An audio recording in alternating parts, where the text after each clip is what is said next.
Hi, this is Jennifer from Twist Yoga. Super excited to join you on this core and cardio challenge. So this is week number 1. We're going to be going through plank pose. So plank pose is the top of a push-up, and I'm going to go through a little bit of a checklist here for plank. So you might want to just watch the video the first time. On Monday, maybe just watch the video and then kind of maybe feel the plank pose in your own body. I also suggest if you've been practicing plank for a long time, you might want to snap a picture of yourself in plank or maybe even a video, because a lot of times what we think is happening with our body is not necessarily what's really happening. So let's go through a checklist for plank pose.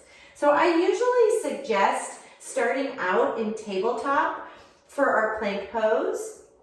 And in tabletop, you have your wrists right underneath the shoulders, and then the knees are directly underneath the hips. The toes are untucked here, and really importantly, the first thing, the fingers are spread nice and wide.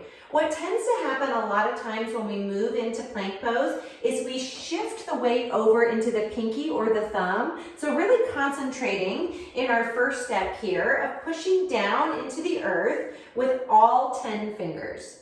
So press down with the pointer and the thumb and the pinky equally.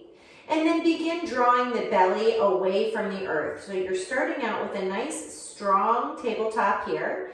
And we're just gonna push into the top of the feet and hover the knees here. So push into the top of the feet, just hover the knees, press down equally into all 10 fingers. Lower the knees down. So that's our first little part of plank, is really thinking about our fingers and thinking about our shoulders on top of our wrists. The next thing we're going to think about is our gaze, because a lot of times what might happen in plank pose is you're looking forward or you're looking back. And always, as we know in yoga, we want to maintain a nice long spine. So we want to think about the spine going all the way from the tailbone up the back of the neck to the crown of the head. So the second thing we'll think about in our plank pose, we have our fingers spread nice and wide. We're going to tuck the chin in just a little bit so the back of the neck stays nice and long. So avoid looking forward and avoid looking back. So here we go. We're going to hover the knees again. Press down equally into all 10 fingers. Press into the tops of the feet, hover the knees.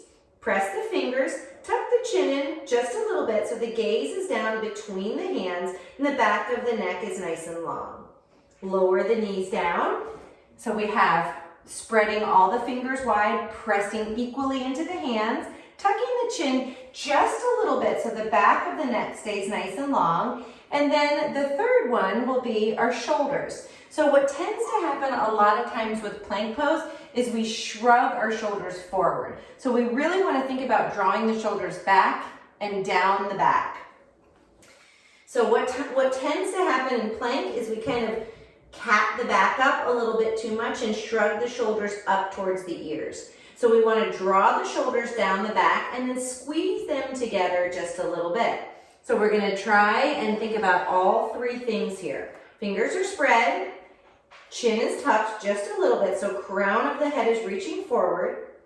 Shoulders are squeezing together and down the back, and then hover the knees. Beautiful. So really setting up a really strong foundation from the waist up.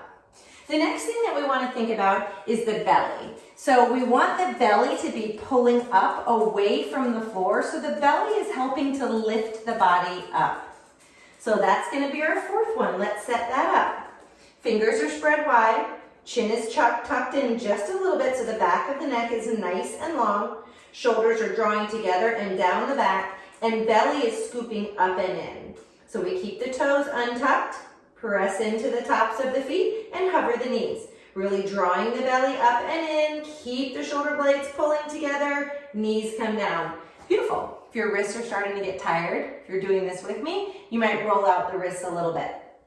Next, we're going to start to incorporate the legs. So we're going to start in that tabletop, and we're going to put one leg back and then the other. But I really want you guys to think about these big muscles in the upper thighs, these quads really squeezing. Because what sometimes makes plank so tiring is all of that weight is going into your hands. So if you really engage the shoulders and the belly and the quads and the glutes, Using more muscles down the chain of the body will help lift the body up and not put so much weight down into the hands. Okay, so let's move into that fourth one. All right, fingers are spread wide. I'm going to set it up in tabletop before I set the feet back. Fingers are spread wide. Good. Chin is tucked, back of the neck is long. Shoulder blades are squeezing together and down the back. Belly is drawing in. We bring the right leg back. We bring the left leg back and really squeeze those quadricep muscles and squeeze the glutes. Beautiful. So you're looking for one long line of energy from the heels to the hips, to the shoulders, and out through the head. Good. So it's named plank because it's like a plank of wood. All right, bring your knees down. You might roll out your ankles. So a couple of other things we want to look for. A lot of times what we see happens is either booty gets up too high or the booty sinks down too low. So remember, it's a plank of wood. It's one long line. So what happens often when we're getting tired in our plank is our booty kind of comes up a little bit and we're kind of feeling more like a down dog, or it sinks down and the chest comes up. So really setting up those shoulders, squeezing them together and down the back, stacking the heels on top of the toes, squeezing the glutes and the quads, drawing the belly up and in, and most importantly, breathing. We tend to hold our breath.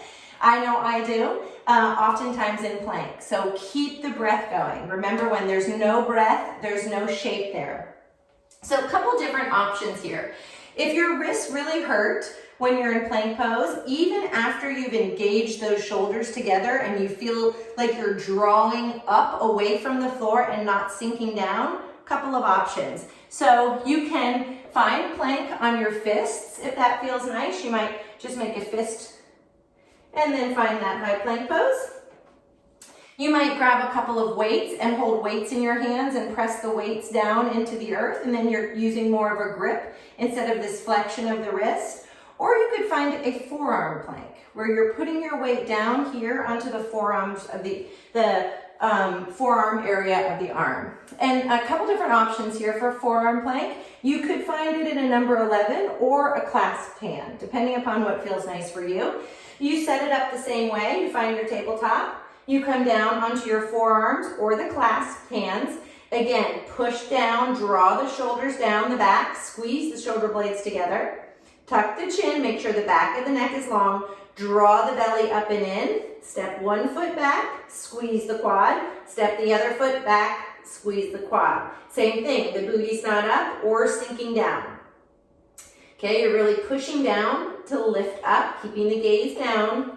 So that's the option for a forearm plank. So all of the other things that we're going to be doing throughout the month here, many of them, the push-up and the mountain climbers and the burpee, will rely on this lovely plank shape. So I really wanted this to be week 1 of our shapes. So another option for you, if you feel like the plank on your feet and your hands is a little too much, me personally, about half the time I find plank, a full plank, and half the time I find the plank with the knees down. So I wanted to go over the knee down option for plank. So the knee down option for plank is not tabletop, okay? So this is not plank, this is a tabletop shape. So if you want to find the knee down option, I suggest going into plank and then simply lowering your knees down. So setting up for plank. Fingers are spread wide. Good. Chin is tucked, back of the neck is long. Squeezing the shoulder blades together and down the back. Drawing the belly up and in. Step back, step back. Squeeze the quads. Keep the upper body exactly where it is and just lower the knees. So see how this is quite a different situation for my upper body and for my hips. I'm not in a tabletop shape. I'm continuing to keep a long line of energy down my spine. So I have plank all the way from my knees, my belly, my arms. This allows me to really cue into the belly. So that plank on the knees can be very, very strong. I don't want any of you guys to feel bad if you can't find the plank on your feet. Please practice it on your knees. You will get all the benefits of that shape. One more thing to know When we seal our legs together, so the ankles are right next to each other with one long, it's almost like you have one long leg because the two legs are pressing together, that's going to be the hardest version of plank. Because as you can imagine, you have your two hands and you basically have one thing to balance on the back. The wider the legs are, the little bit steadier the plank is. So if you're finding the legs sealed up together, that's going to be your hardest plank. So sometimes it's nice to kind of widen the legs as wide as you need to find a plank that suits your body. And remember, the idea behind this challenge is we build week after week as we find that strength in our body. So if you're watching this on a Monday, our high plank video, I would suggest watching it again on Wednesday. If you would like to continue along with our tracker. And perhaps on Wednesday, you might choose to take a picture of yourself in high plank so you can see where your high plank is. Maybe you're dipping down into your chest.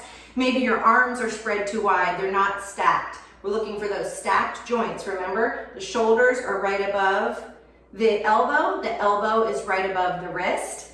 And then maybe you try with your knees up for maybe 30 seconds. Give it a go and see how that feels.